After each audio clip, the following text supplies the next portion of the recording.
my background, I grew up in kind of inner city triple-decker apartment buildings where the blocks were, one block long, and there's a bar on every corner, and a place where you could go get, penny candy, and whoever dad's getting shit-faced in the bar, and you're eating like these little sweet tarts as fast as you can. And the big game was guess what color the river is today, and it would change every day because of these factories dumping dyes and all kinds of stuff in it. And in 1972, after they got an approval, they passed the new Clean Water Act and all that stuff. You have to put in a wastewater treatment plant, new technology, really. In 1972, the wastewater treatment plant was new technology. They fought it tooth and nail because, after all, if we build a wastewater treatment plant, we're going to have to export all our jobs to China. There'll be a great big sucking sound down to Mexico, and the economy will fall apart. It's done that anyways, so maybe they were right.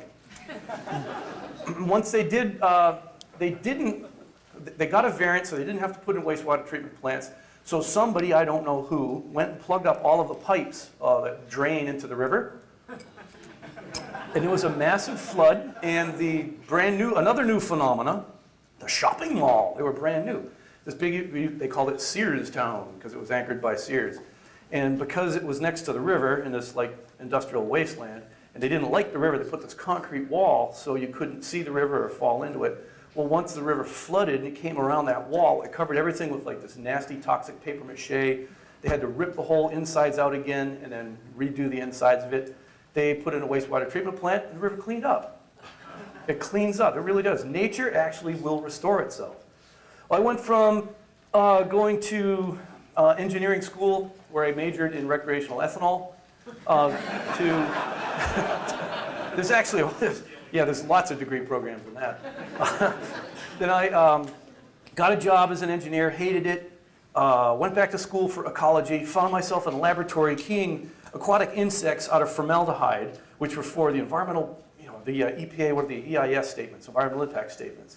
So what I was doing is, as the ecologist, I get to identify these insects that we just pulled out of the swamp that you're going to bury anyways.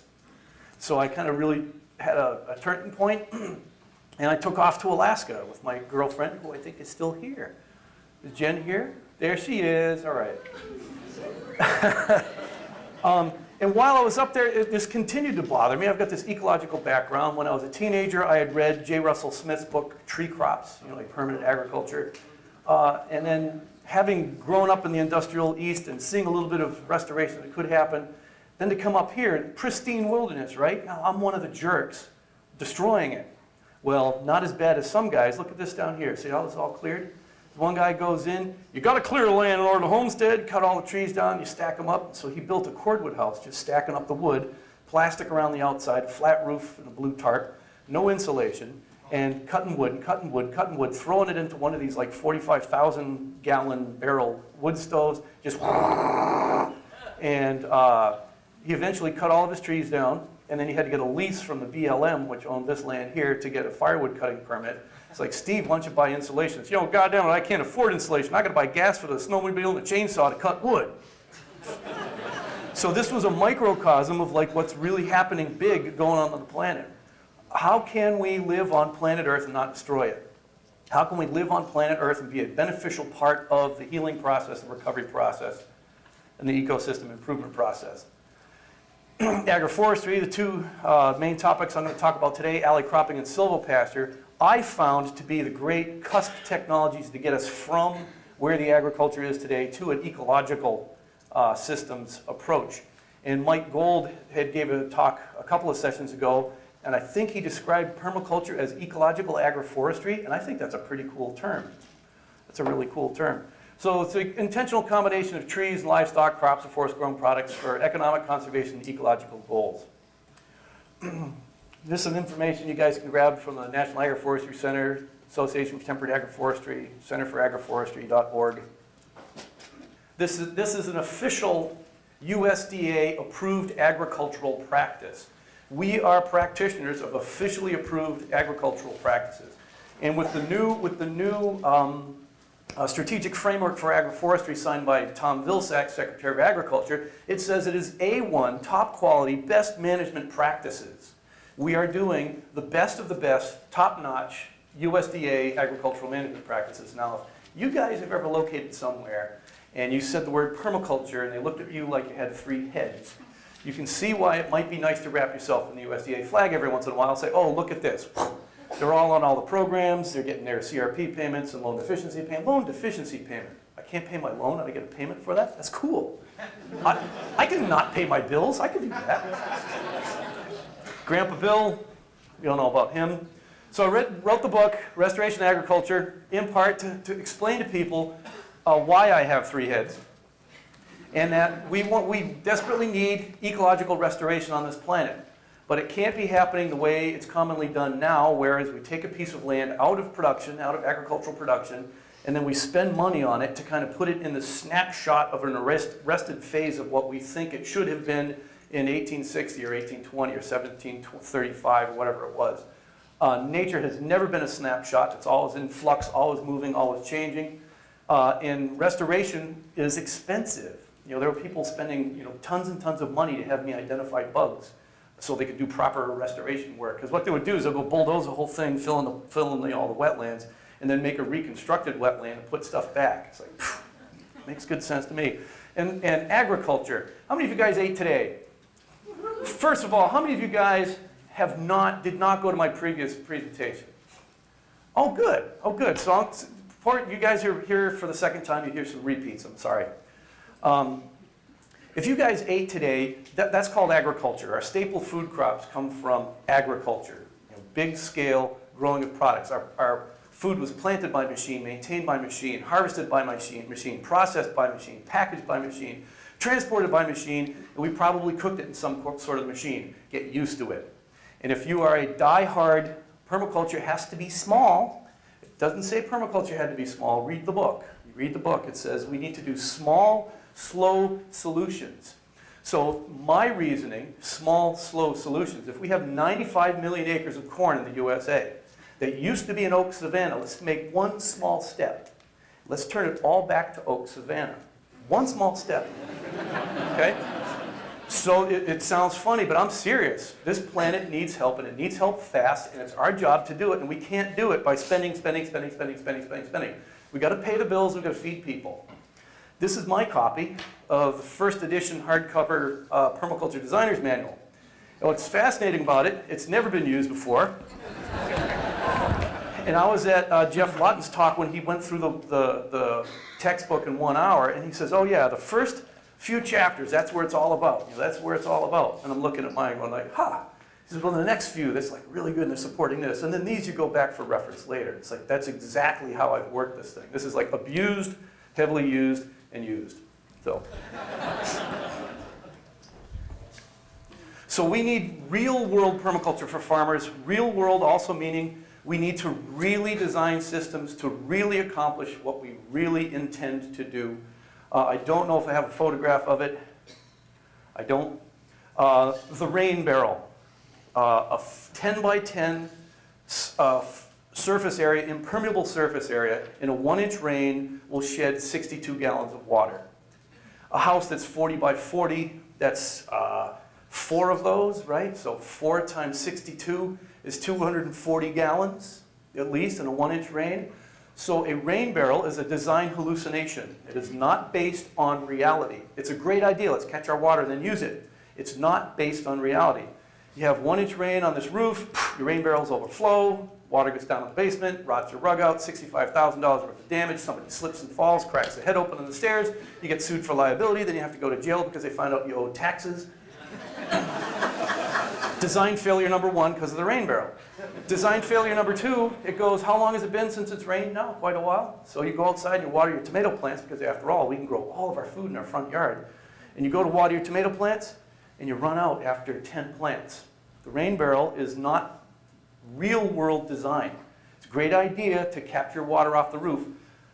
Real world means really measure the roof, really measure the rainfall, really measure how long you're going to have to store that, how you're going to deliver it, what your losses are going to be. Now you come up with a real design. Perhaps what should happen in San Diego County or every arid county around here, perhaps it should be new municipal code that every house should have adequate water storage coming from the roof. And you know what those storage techniques might look like? Swimming pools. we mandate every single residence has to have a swimming pool, and it's not allowed to take it from the municipal tap, it has to take it from the sky. Anyway, so you people live in urban areas, go to town on that one. We're going to do a course of restoration agriculture. We're going to do like a full 9-day course. In June, we're going to do a short course later on. We're close to filling up at savannahdgardens.com to sign up. We eat food from the farm. It's just how we roll. And what happens if we fill this one up, and it's almost full now, the long one, they'll open it up and say, okay, who in the long one wants to do a short condensed 4 days, and who in the short 4 days wants to go long, et cetera, to kind of sort it all out. The long one will be about 25% hands-on. Some of our partners who are doing the Savannah Gardens part, Peter and Mo, just bought 100 acres down the road, so part of the course will be designing this 100 acres from waterworks all the way on out. So in the book Restoration Agriculture, I do the step-by-step process. This is what we're going to, I said it, American-style process, that we go through in order to do a redesign on our farm, and it's basically parallel to P.A. Yeoman's scale of permanency, but slightly different terms that were more appropriate and more usable for us. And so step one is to identify and imitate your biome and its natural plant communities. There's a lot of talk and excitement, and a lot of people putting a lot of effort and work in the permaculture circles to like invent guilds. We have to invent guilds of plants that live with each other. You know, time out. There have been plants that have been living with each other for millions of years, hundreds of millions of years, and all the plants that are natural and native to this area have had a long time to be here. They've been through ice ages, they've been through droughts, they've been through fire, wind, hail, pestilence, and famine, and all that kind of stuff. These plants know how to go with this climate. One of the things with these systems is like, oh, we gotta have a nitrogen fixer in every guild we do. Well, look at nature. Nitrogen fixing plants don't appear evenly scattered throughout the system. It's like, well, why not? If in nature, nitrogen fixing woody plants were a benefit to either the nitrogen fixing woody plants or to the other plants, it'd be widely distributed because it's a benefit to everybody. But for some reason, they show up in distinct populations here and there that I don't exactly understand why. And in the umpteen years, 20 years I've been doing this, I have noticed no benefit of having woody nitrogen fixers in my woody systems on the woody plants. When you cut them down, however, the benefit shows up in the grass, and then the animals seem to really enjoy the new grass, and of course then they fertilize the trees, so indirectly we get a benefit. So whenever we're doing, please do real world work here. Really think about what we're doing. Don't just learn about a hugelkultur bed and put one somewhere. So we're going to identify our biome because the piece of planet, wherever you live, was photosynthetically productive, it supported all kinds of life for eons, and how do we design our farming system to operate that way? Do your ecological homework. No matter where you are, there's families of plants that have supported humans, except in Antarctica. And there is a California variation for this. I showed it the other day. I'm not going to do it right now. But the oak savanna is probably the most widely spread in temperate North America plant community. And it has a perfect analog for agriculture. You guys would have different variations out here in California. The Fagaceae, oak, chestnut, or beech, apples, hazelnut, the prunus family, plums, cherries, peach, almonds, apricots, raspberry, grape, currants, fungi, forage, and livestock. Now, can anyone in here point to an annual plant? These are all perennial plants. We don't have to wait 75,000 years for grass breeders to pretend to think that maybe they're actually going to breed some perennial wheat. We don't have to wait that long. We can go in tomorrow. We stick all these plants in the ground. We have a farm. Do you think you can sell chestnuts and apples and hazelnuts and plums and cherries and peach and apricots, raspberry, grapes, currants, fungi, forage, and livestock? I think so. This is a permaculture right here. It's been here. It's been permaculture on this continent for zillions of years. So that's a Rosetta Stone. So step two, we've already figured out this is the plant family we're going to work with, okay? Now we've got to plan out a farm. We're going to design it to optimize the water resource. Maybe this is a heresy, but I don't think it is. There is no such thing as a soil deficiency anywhere, period. Plants live everywhere under all kinds of conditions, from super alkaline, super salty, super aluminum, extra sulfur. They live happily as can be. If you're going to grow a plant on your particular site and it dies, you do a soil test, they say, oh, it's deficient in this. You just put the wrong plant in the ground. You have plants that are adapted to whatever your site conditions are. You just got to go find them, do your homework, do a little bit of research. So plants can live without all kinds of minerals, but the one thing, as far as we know, they can't live without is water. We gotta have water. And especially in an area like here that you guys have maybe in a good year get 12 inches of rain, every bit helps. And especially being near the coast, you want to have a lot of little condensers up there, a lot of these little wide leaf surfaces that cool off at night and collect that moisture right out of the air. So extra moisture coming out of the atmosphere is exactly what you guys need. In some places, especially like your chaparral valleys, 80 to 90% of the water comes out of the air. It's not coming from the rain or from the soil at all. So we're going to use a keyline design system. And of the people that I know who are doing the keyline design system professionally, which are only a handful, every single one of us is doing it slightly different. We all kind of call it the keyline design system. We all point back to P.A. Yeomans as our original, the foundation from where we're working on it, but we all have slightly different interpretations and twists. I'm only going to briefly be able to go through some of mine. Starting here at the highest key point that would actually allow us to encompass the most acres, this is a huge valley here, so these are two separate systems, the main ridge, the main valley, primary valley, little primary ridge, primary ridge. Formerly, the water went 600 feet down this valley and dropped straight down. Because we're doing the keyline design system, and we're going to start at the key point, moving the water slightly downhill, we're able to take that water now, it goes 1,200 feet, and it only drops 12 vertical feet. It stays on the farm, it moves slow, soaks in. And if it ever were to make it to the end, that's on reality on the farm, there's 2 little ponds there instead of 1. But I'm not very good with little whatever drawn the PowerPoint. If that were to ever fill, the sill around here, this is perfectly level, so it would sheet over the shoulder. So the driest part of the farm, whether you're a shallow flat land or a deep, steep farm, the driest part is always out on the ridge. So we get the water from the valley to the ridge. And then one of the tools that we use is a subsoiler. If you read P.A. Yeoman's book, Water for Every Farm, it says use a chisel plow. Well, what they call the chisel plow and what Americans call a chisel plow are slightly two different things. This is what he meant, and this is what has evolved into the Yeoman's plow, the keyline plow. My personal take on the keyline plow, the Yeoman's plow, the only real difference that I see is the bottom, the shoe here. Well, no, that's the second real difference. That's one difference, is the shape of the shoe. The second one is the price. You can get one of these things, a single shank, for like $600 at Tractor Supply next to Walmart. And it'll do almost everything that you possibly need, unless you're on large acreage.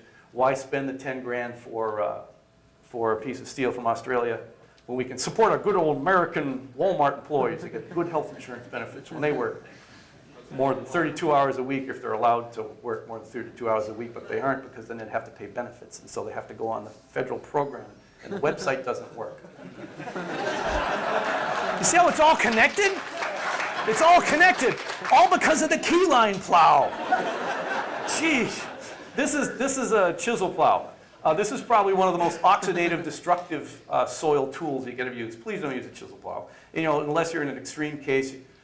I have actually seen it. A guy down in Oklahoma used it to rip up a whole bunch of mesquite so he could at least get the stuff out of the ground, dry it all out so it's dead, light it on fire, and then start over with grass. Kind of worked. So you go ahead and you scratch these lines, and these aid in extra water infiltration.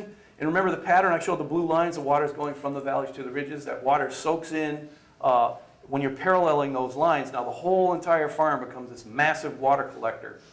If you do this, and that's another thing, the appropriate thing at the appropriate time. If you do this just before the weather busts out into a nice sunny period and you don't get no rain, you're going to dry out the soil faster.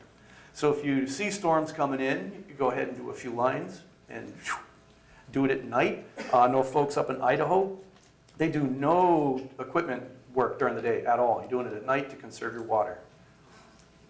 Conserving your water. If I had, more time or money or both, I'd do something like this, have my little subsoiler with a seed basket on it, dropping seed right on the top of the trench.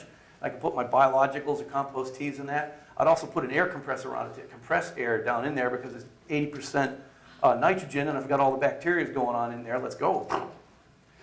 Just goes to show you part of the soil building process. If you've got plants growing on the surface, their roots grow deep, plants grow tall, then you graze it off or mow it off, then the roots die back. You get this pulsing back and forth. Every time the roots die back, that's the carbon that feeds your soil food web, starting with the fungus. And what we were able to do is we were able to transform a red clay farm into a farm that has what appears to be topsoil. It's not chocolate cake, but it sure ain't red clay.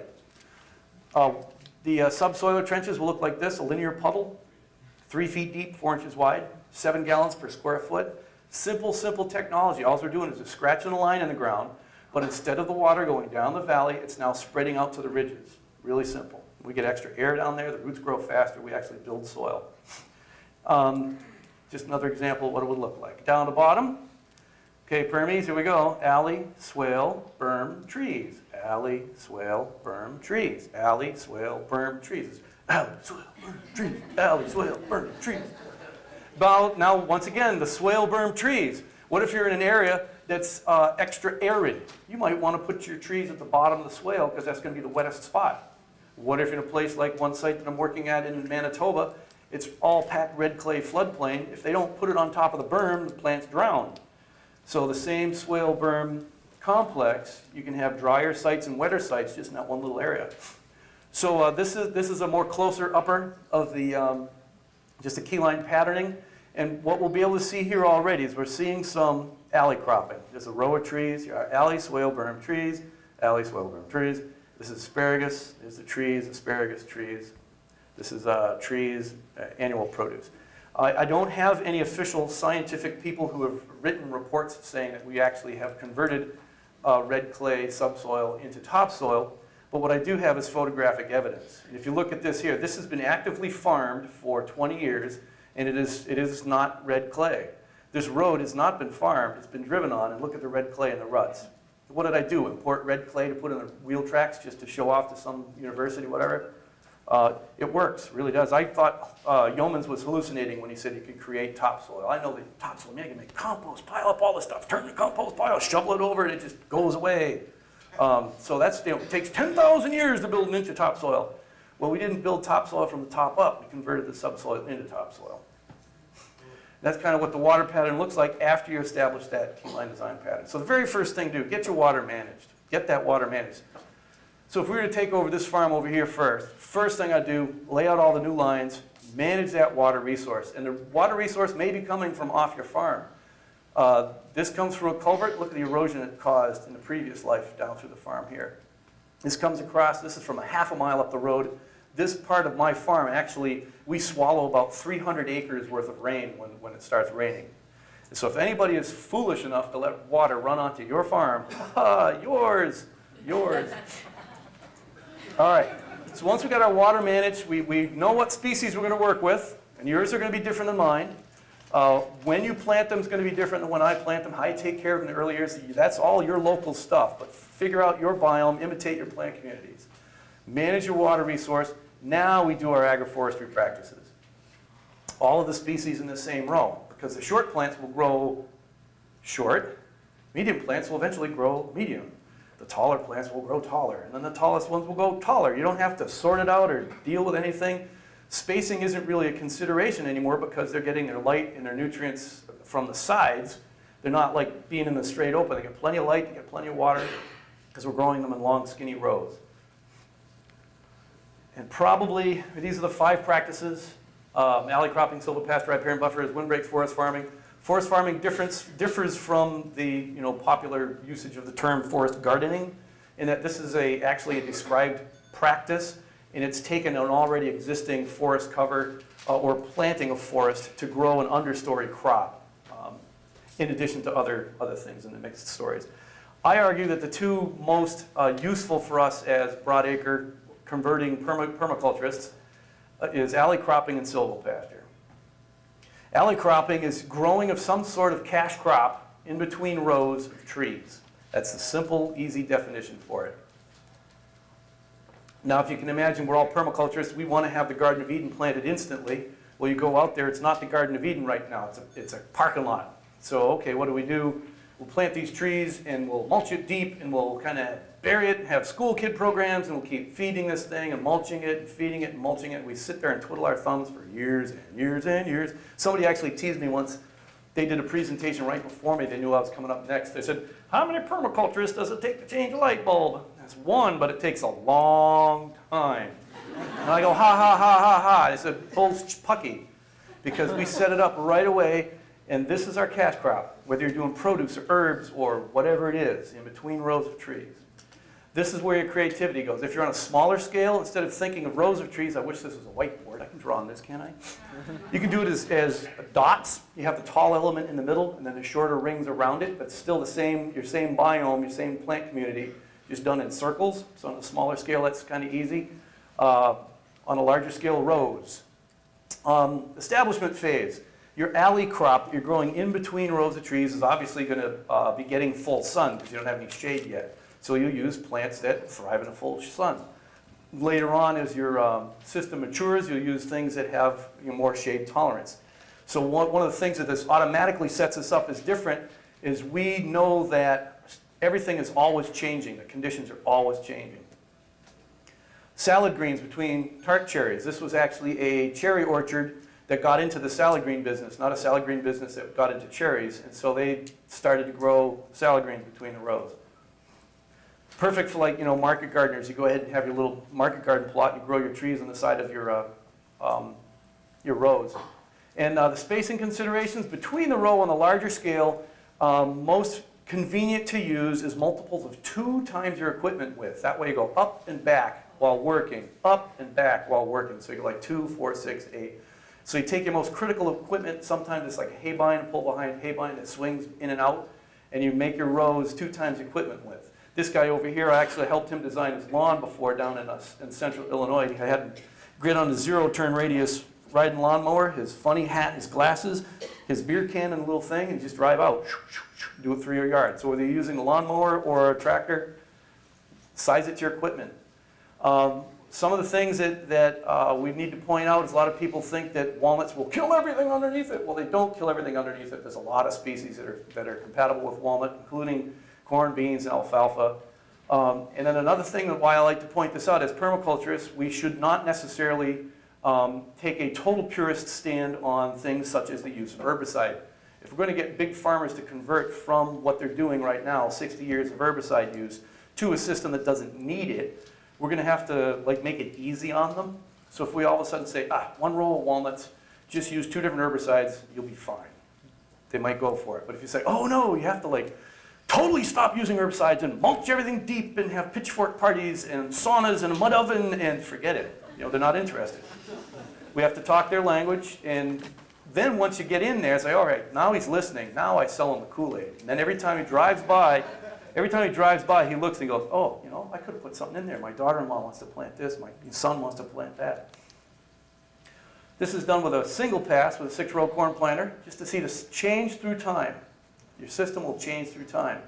And if we can just keep in mind that we're going to think ahead when we're setting up these systems and think about what we're going to do with these poles when we pull them out. We're going to sell them for poles, fences, mushroom logs. In my case, I go with super high density because when I moved to Wisconsin, there were no varieties of chestnut that would survive. So I had to figure out and breed our own. And so you get chestnuts from all over the place, put them in high density, and the ones that perform with sheer total utter neglect, stunned, they get to stay. And the ones that put out the most seed, they get to be represented in the gene pool. So they're fast to reproduce, they're disease and cold tolerant, and they're rugged.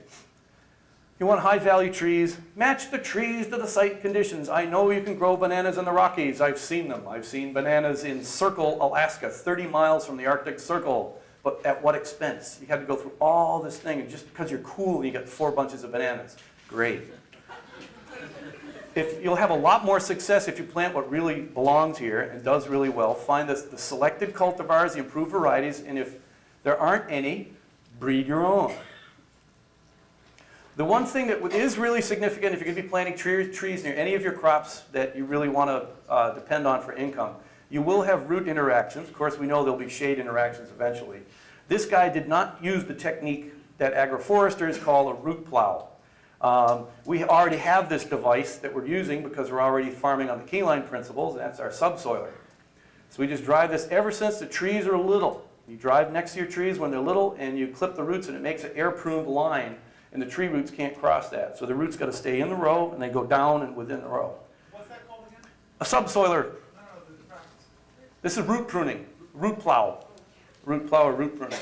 This is just a picture of a chestnut savanna. Where the hell are the chestnut trees, right? This is early stage agroforestry. This is part I want you guys to see is the fact that we're going to change the character of the site. And when you go from bare black dirt up to a mature ecosystem, that's a process of aggradation. The soil actually improves in depth, thickness, complexity, species complexity increases, total site productivity increases, and you got to start somewhere. So here is alley cropping of asparagus between rows of chestnut. This is a farm in 1996, the second year we were at it. And this is alley cropping. Right. This is alley cropping. Notice the hill. Water would be coming down the hill this way. It comes down 90 degrees of the contour, correct? So we go out first and we lay out our keyline system. This whole system was laid out. The pattern was laid out before we put the trees in the ground. Up on that hill, the trees are in the ground. You just can't see them. See in the foreground right here? There's actually a tree right here. So I'm doing tours in the early years. Agroforestry. People like, he's been hanging out at that hippie commune down the road. We're going to see a lot of this. So let's go back. We're going to see a lot of views of this area here. This is mostly, you'll see the chestnut and asparagus area. And then we'll see a lot of this. This is like the total bizarre chestnut polyculture area we'll see here. And that's where we get the rows oriented this way to get the water to move that way instead of down the slope 90 degrees this way in the valley and it's gone. It's going to migrate towards the ridge, soak in and water the trees. And you see here we got a little fence. It's all we need to protect the trees. And you can see the row of trees. See the trees? See the trees? See the trees? That's pretty agroforestry.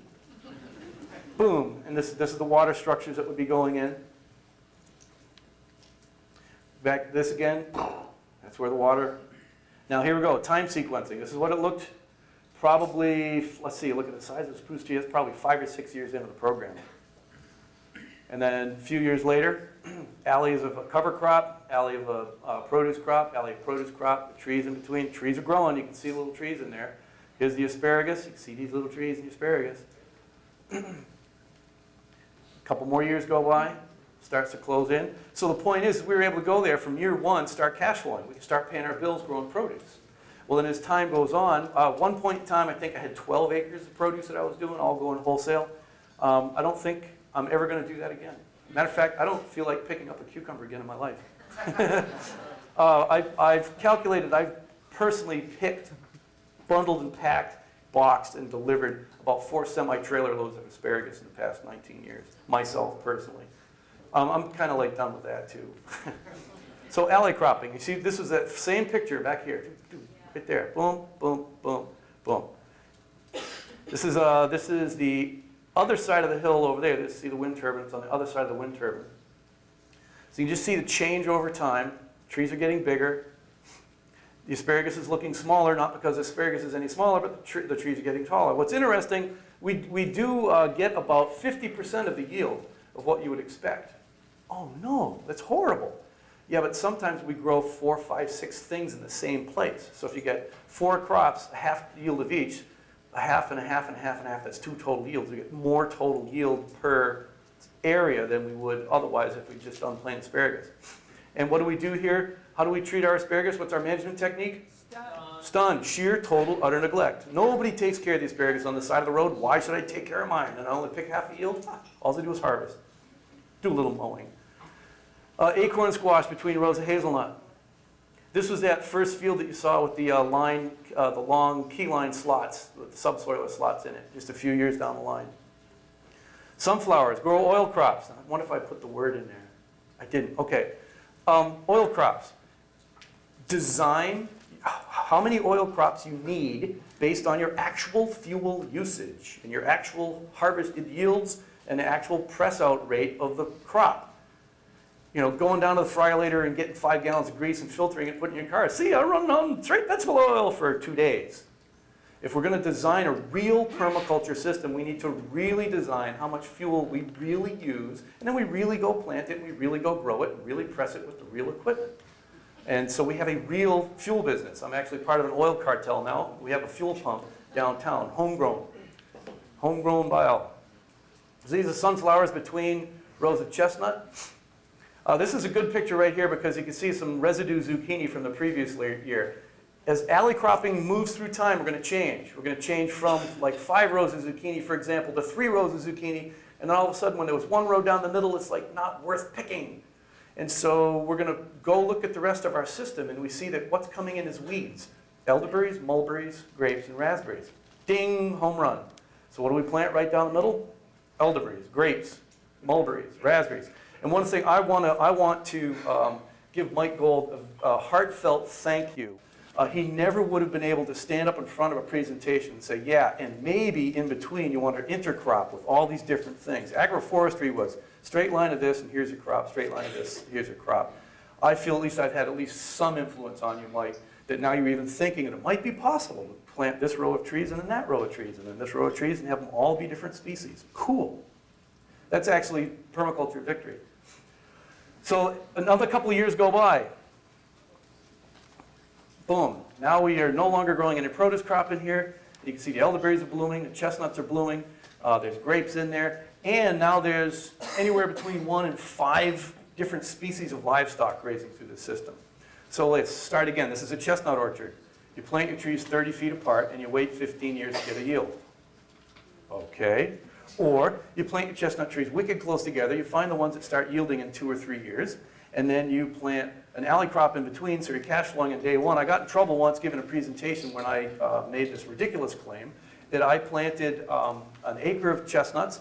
In the very first year, I netted $4,000 per acre. That was a true story, because I did, and the guy flipped out. He really flipped out on me. It's like, no, you didn't listen to what I said. I planted this acre of chestnuts, yes, and I got $4,000 per acre, but it wasn't off the chestnuts. I did get chestnuts because I planted them high density, and some of them will produce right out of the gate. A couple more years go by. Now it starts to happen. We start to see a lot more shade effects in here, and your grass starts to fade away. Now, if you're choosing to go to forest, go ahead and go to closed canopy forest. Your grass will fade away. The more biologically productive area, especially for mammal biomass, happens to be in the savanna phase. And so what we start to do is we start to drop trees and let the animals come graze on them. And those you remember see this tree? Yeah. That right there, boom? I mean, it starts to disappear. We can't even see it hardly anymore. That's a big old girl, actually. And then what happens when we start to get these shade effects, you start to get shade-tolerant trees coming in. The actual forest is coming back. I've turned this farm field in Wisconsin, from a farm field in Wisconsin, almost bare black dirt, into like the eastern woodlands in 15 years. We can revegetate the entire planet in 15 years with systems like this at a profit if you get off your butt and go do it, okay? And then here's the math, do the math. All you have to do is go home and do this and convince one more person to go home and do this and have them convince one more person to go do it. Know how many different tricks it has to turn? Is only 30. 30, we get 7 billion people. All you have to do is get one person to do it. And then all you have to do is get one person to do it. All you have to do is get one person to do it, and it's done 30 people later. It's not rocket science here.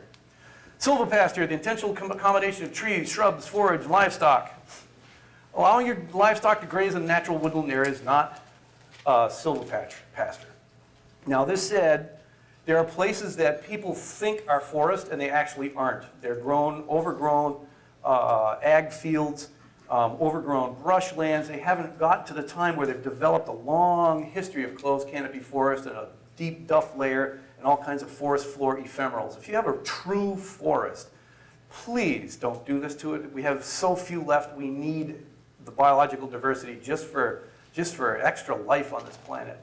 If, however, you've got like a junk patch, Greg Judy does this all the time. Turn the mob in there and just absolutely trample and graze everything. Cut down some select trees, open up some light, turn it back into a savanna, let that light in. But this alone, that's not silvopasture. What about that? Is that silvopasture? No. One of the complaints that people have is like, well, you can't put trees in the pasture. The cow's going to hang out there in the shade and it's going to kill the tree, it'll die. It's like, well, yeah, it's because it's the only shade in the pasture. One of the goals is to get a dappled, even shade over the whole entire pasture, and we just design that. That's where we rock because we're designer like hoo-has, right?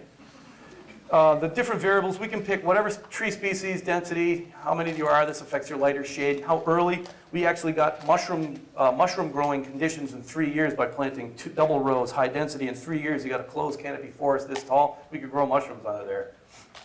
Your forage species, for forage species, I recommend going to your local extension, whatever they say, whatever their favorite forage mix is, and I'd double check it with info from University of Missouri Columbia, because they're doing most of the research that I know of on the more shade tolerant forages, the more productive forages in silvopasture systems. I've seen systems done with basically any kind of tree you've got. The ones that you want to be aware of are things like cherry, ash, maple have very shallow surface roots. They're more susceptible to trampling and disease, and they'll eventually fall. You ever seen a cow crushed under a tree? I never have. One of the goals here, between 40 and 60% shade is what we're looking for.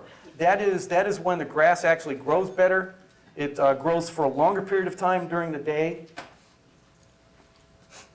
The cattle will graze longer.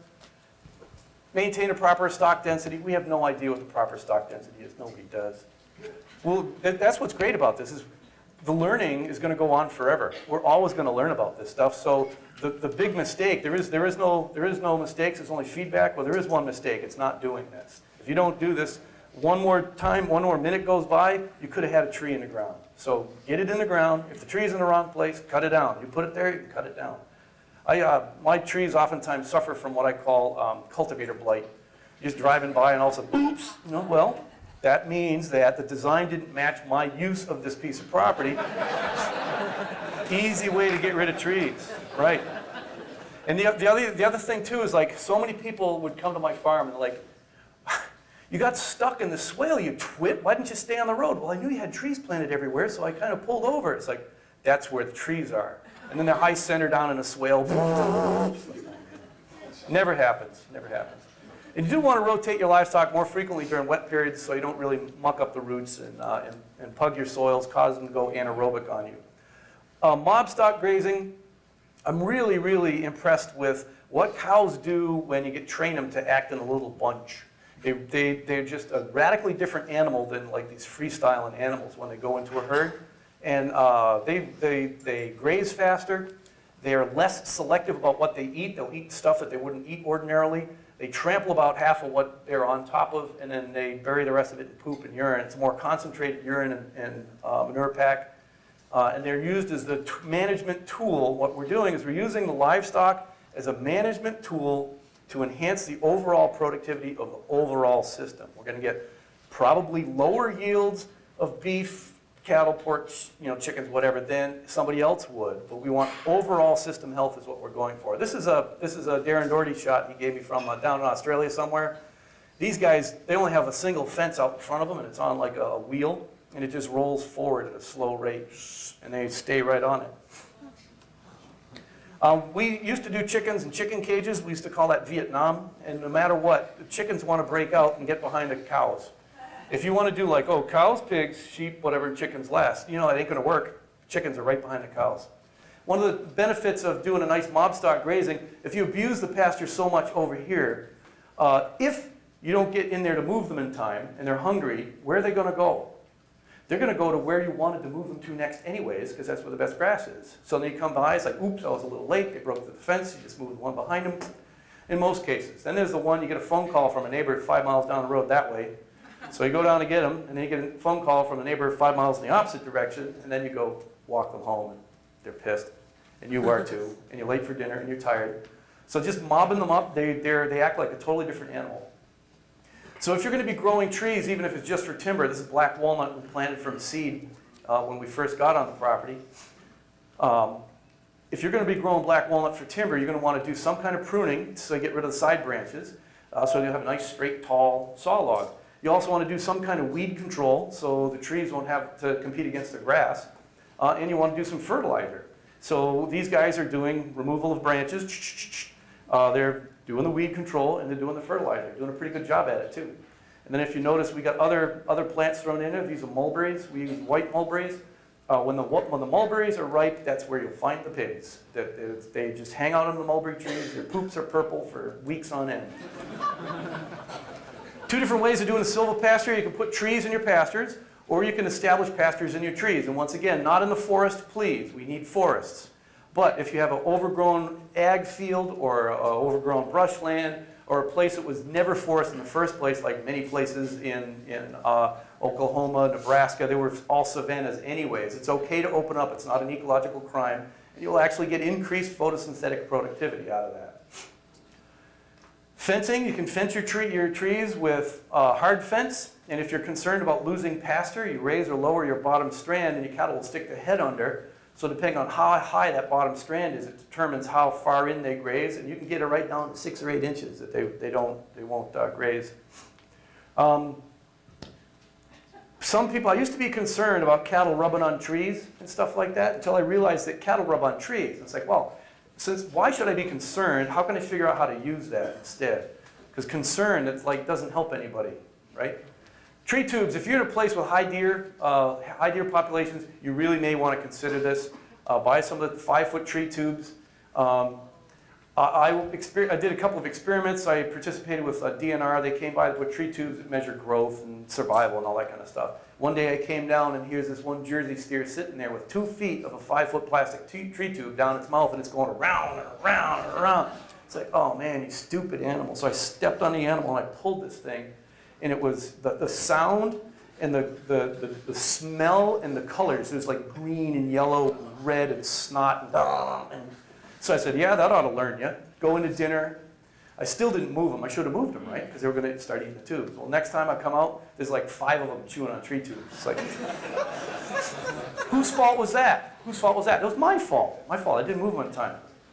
We have to adapt to these systems and actually act as if we were smarter than we think we actually are. These are cattle grazed on a mature pecan stand. Now, value-added real estate. Most of us will turn over our real estate at some point in time. What farm will sell for more money? A piece of bare black dirt, gravel, or something that looks like this? Something that looks like this. They'll go ahead and put in a nice circular driveway and put 2 McMansions instead of like 6 cracker boxes, and you get way, way big bucks instead of good big bucks. Wouldn't that make a beautiful golf course? So we have to think this way anyways, because you never know what's going to happen in your life. You might just have to sell when you don't want to sell, and whoever takes over next is going to do something to it that you have no choice over. So you might as well set it up so you get paid better, and they can get paid better for their golf course or whatever. I want to open up a golf course called the Serious Rough. I don't actually want to open a golf course. I'm actually going to be designing a disc golf course in Michigan soon. So here you can see as shade started to kick in, you could be alley-cropping hay here. Then all of a sudden it starts to get too shady, but it's perfect shade. Look at the nice even shade. Cattle ought to love that. Other one, removal of material. A client calls me, says, all right, I want you to do silvopasture on my farm. Okay, cool. So I go out there and he's walking me around his pastures. He's all grass-based beef. I look right over here. I said, well, let's do silvopasture in there. He says, well, I can't do that. Don't do it in the woods. I said, well, this is not woods. This is like a nasty tangle of every single troublesome, opportunistic plant in southwest Wisconsin. There's like 1 or 2 nice trees, and the rest are rotten, diseased, twisted, low quality. So that's the side that we went into, and we did it out here. We planted trees in the pastures, and we went out through there and we cleared this. So we got a whole bunch of diesel fuel and Ernie in his land clearer. All right, Ernie, here we go. This is one of the first years when they first came out with these things. And turn them loose. We marked the trees that we wanted to keep, and he chewed up everything. He even started chewing up these tires, and he's like, yeah. And we're like, yeah, we can grind it all up and recycle it. It'll just disappear, it'll still be there. And all of a sudden, I'm seeing these steel-belted things hanging up, and I'm thinking, Jersey steer chewing on tree tubes. Ah! And we found all the tires and pulled them out. Here's a hickory, nice deep tap-rooted tree. The deep tap-rooted trees are the most secure in systems like this because there's no shallow surface roots that you can ding up with equipment or hoofs. And plus, what's our additional yield off of our hickories in that case? We've got some nuts coming off of it. I always select for food because I like to eat. If you don't like to eat, go ahead and plant an ornamental system. That's fine. So this is like a before and after. This is what it would look like before. And after Ernie went through, we seeded it down. Now that is a perfect opportunity for goats. Because now you're going to have all kinds of sprouts coming back, and the goats won't harm your more mature trees. So if you're establishing little trees, the goats will come after your little trees. And then if you fence your trees, they'll climb over that. And if you put like a 19-strand nuclear power tree a fence around it, they'll come to the most expensive tree first. If you put them out here, this is an okay place for goats, really okay place. One of your first yields is pasture walks. If you're doing any kind of thing that's odd or out of the ordinary, you offer, a couple of hot dogs and some high fructose chestnut syrup soda, and they wander around in freezing rain and go, whoa, cool, man, show pasture. Then you turn the girls loose, and they're happy as can be. Happy as can be. They got more shade. We've left legacy trees behind, so we have woodpecker nests. Wherever there's a large opening, we would stick the tree tubes in. So we'd have other trees that would fill it. Because once you do this, you've now short-circuited natural regeneration. You are now responsible for regenerating this forest. So just keep that in mind. We're doing both forestry and agriculture. Dollars, you'll save money, less stress. Pretty soon, we'll just be doing this and they'll pay us money, hand over fist. A lot of the research, economic research, has been done by this guy, another guy named Dusty Walters, and Walton. What's Walton's first name? Godsey. That's why I said Larry. Right, Larry Godsey. Ike Godsey on the Waltons, that's how I used to remember him. Larry Godsey. All kinds of spreadsheets, enterprise budgets. This is all at our fingertips. One of the interesting things, this data here is USDA data that correlates, but they have not yet shown that it's causative. As fewer and fewer sheep were kept in the American landscape, weed pressure went up. I find it also interesting that weed pressure has gone up especially fast since the 1960s when widespread herbicide use has come into effect. How is it that we're using herbicides? We have more weeds than when Grandpa was around.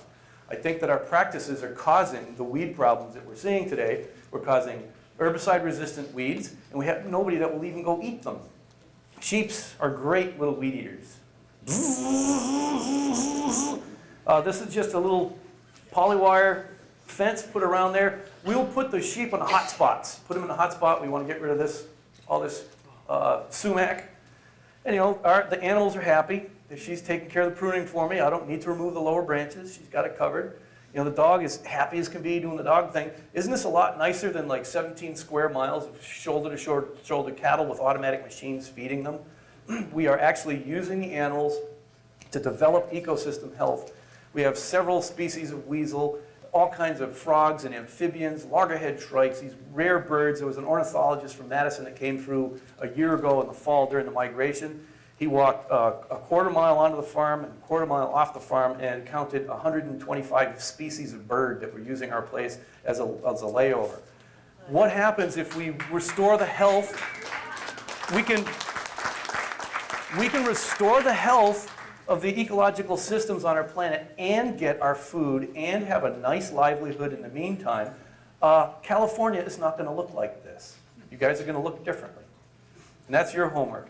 Then we move the piggies in. These are my buddies. We also have some silvopasture systems that we set up. It's exclusively for the animals.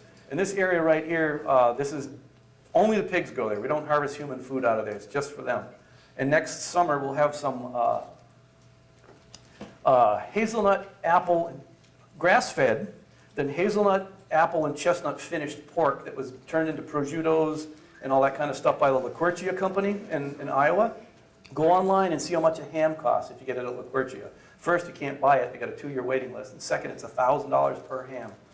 Good eats. Good eats. And so, so you're looking here. Look at all the species. Chestnut, hazelnut, elderberries, raspberries, grapes. These are all in rows. They're easy to manage. In the shade underneath are currants. We put rings in the pigs' noses so they don't plow up the ground. I noticed that this lady here has a ring in her nose, and I guarantee she has not rooted in the ground all summer long. Guaranteed. It hurts, right? It hurts. I mean, and this is kid-friendly. Go send some kids to a big, huge confinement hog operation. You can't go in there first, biosecurity. Come onto the farm, take pictures, feed dandelions to the piggies, scratch them on the belly, they roll over. Happy pigs. Happy pigs. And you can see this guy right here. I put him here. He's in the bottom of the swale. So you go alley, swale, berm, trees. And so this was once upon a time produce. And they're not unhealthy at all, I don't think. They don't stink. Where's all the manure? And notice, I just wanted to put this one in. See how the grass is all grazed? The cattle have already been through, so we've already gotten one yield off of it. Here's another picture of the cattle. We're using them to control a little bit of black locust with mixed results. I wanted to show these in part because we're not even really protecting the trees anymore. Oh, they're going to kill your trees. Well, no, if you leave them in too long, they'll really damage the trees badly. But kind of what we're looking for is you leave them in just long enough so they remove these side branches and leave the little top left. Half the grass is trampled, half the grass is eaten, there's manure and urine all over the place, and you get them the heck out of there. And the trees seem to respond. What this is also, this is alley cropping successionally down the line, because this was the original row of trees, that was the original row of trees, and we grew produce in between. A few years go by, we don't need that much produce, we get an income from somewhere else, we put in 2 more rows of trees. She's going to dance if I don't stop. So I'm going to go a few slides and then do one concluding slide. Chickens. Turkeys, sheep, free-range chickens. What if you let them go free, okay? They naturalize. And these are not tame little barnyard girls, are they? No. These are dinosaur girls. All right. Just want to let you guys know that, yeah, we don't get yields this way either. You won't get yields. Won't get yields. Sorry. Won't happen. We pick the low-hanging fruit. It's easy. Let the rest fall down to the pigs. They clean up in the fall. They're short-circuiting the disease cycle. And what's it all about? How about a good life? How about a good, healthy, productive life where we're standing in what was a cornfield 15 years before this?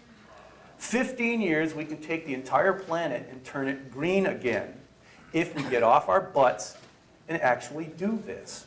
And if we do this based on reality, real numbers, real cash flow, this is what we really need, design the system, there we go. Now farm it. And the urgency is tremendous. Let's walk away from Rome by creating the new system to walk into. Thank you very much.